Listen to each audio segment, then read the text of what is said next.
Hello. तर बघा इथे सकाळचा स्वयंपाक चालू आहे. स्वयंपाकामध्ये आज वांग्याची भाजी बनवत आहे.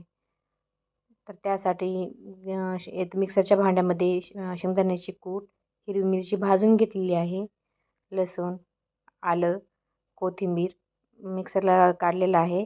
आणि हे जे मी मी ना मसाला रेडीमेडचा आणलेला आहे. त्याच्यामध्ये थोडा मसाला घ्यायचा आणि त्याच्यामध्ये 2 चम्मच पाणी टाकायचं, ते मिक्स करायचं. मसाला तयार होतो. त्यानंतर मी पातेल्यामध्ये थोडंसं तेल, जिरे, मोहरी टाकलेलं आहे.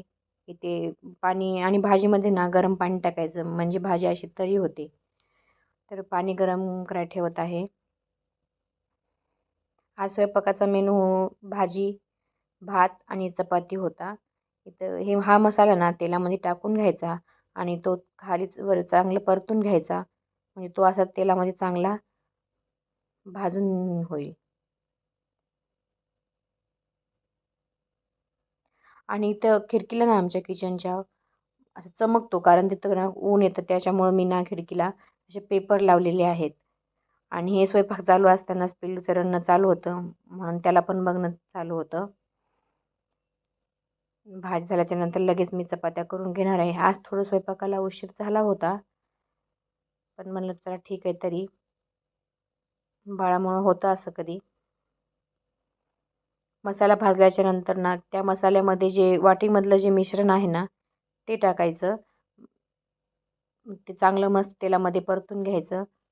जास्त नाही त्याला खाली वर करायचं आणि जास्त वेळ त्याला तळू पण नाही द्यायचं. लगेच त्याच्यामध्ये वांग्याच्या फोडी ज्या आपण कट केलेल्या आहेत ना ते टाकायच्या आणि चांगलं त्याला खालीवरी करून टाकायचं.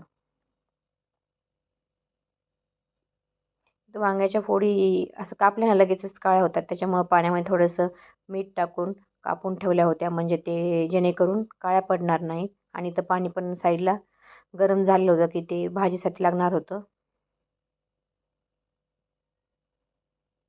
आणि ही घाई ना सकाळची खूप असते स्वयंपाकाची, त्याच्यामध्ये पिल्लूचा गोंधळ हे ना असं दररोजच असतं, चालायचंच नाही का. भाजीला गरम पाणी टाकायचं, थंड पाणी अजिबात टाकायचं नाही. चव पण छान लागते आणि भाजी ना अशी तेल तेल तर्री होते भाजी. नक्की एक वेळेस ट्राय करून बघा. आणि हे इथं शिजल्याच्या नंतर जास्त वेळ वांगी कवळी होती त्यामुळे जास्त वेळ नाही लागला.